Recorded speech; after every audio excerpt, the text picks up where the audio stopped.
انسان کے جسم میں سب سے زیادہ بیمار ہونے والا عضو معدہ ہے۔ ہم جو کچھ بھی کھاتے ہیں وہ سارا معدہ سے گزر کر ہی جسم کو طاقت فراہم کرتا ہے، لیکن جب یہ معدہ ہی ٹھیک نہ ہو تو پھر انسان کی زندگی بیزار ہو جاتی ہے۔ آج کے پروگرام میں آپ کو جرمنی کی ہومیوپیتھک کی ایک ایسی دوائی بتاؤں گا جو معدہ کے جملہ امراض میں اکثیر کا کام کرتی ہے۔ آپ کے معدہ کا مسئلہ خواہ پرانا ہو یا نیا ہو، یہ صرف ایک ڈراپ ہی آپ کے معدہ کو اندر سے ٹھیک کرے گا۔ سب سے پہلے میں بتاتا چلوں کہ کون کون سے لوگ یہ دوائی استعمال کر سکتے ہیں یا کن لوگوں کے لیے مفید ہے۔ ایسے تمام افراد جو کھانا کھانے کے بعد پیٹ میں بھاری پن یا گیس محسوس کرتے ہیں، صبح اٹھتے ہی منہ کا ذائقہ کڑوا ہوتا ہے، معدہ میں جلن یا درد ہوتی ہے، یا پھر معدہ کی خرابی کی وجہ سے نیند نہیں آتی، کھانا کھانے کے بعد پیٹ میں آوازیں آتی ہیں، جگر کمزور ہے،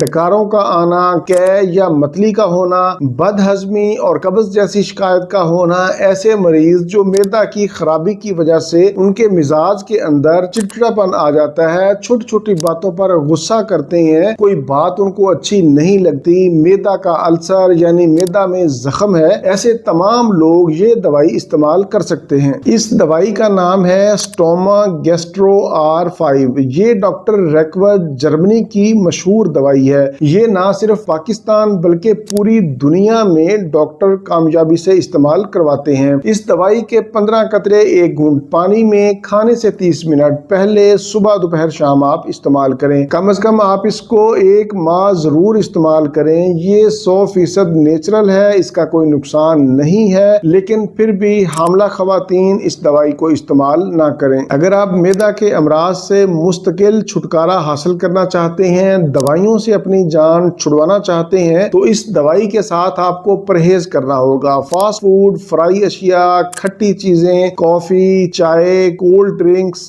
دالیں اور بند گوبھی کا استعمال بند کر دیں۔ اس کے ساتھ ساتھ رات کا بچا ہوا باسی کھانا، سگریٹ، پان، الکوہل وغیرہ سے بھی پرہیز کریں۔ معدہ کے مریضوں کے لیے جو کا دلیہ بہت ہی مفید ہے۔ دوپہر کے کھانے کے ساتھ دہی کا استعمال کریں۔ کھانے کے درمیان یا کھانے کے بعد یا کھانے سے فوراً پہلے پانی کا استعمال نہ کریں۔ پانی اگر آپ نے پینا ہے تو کھانے سے 30 منٹ پہلے یا پھر کھانے کے 1.5 گھنٹہ کے بعد استعمال کریں۔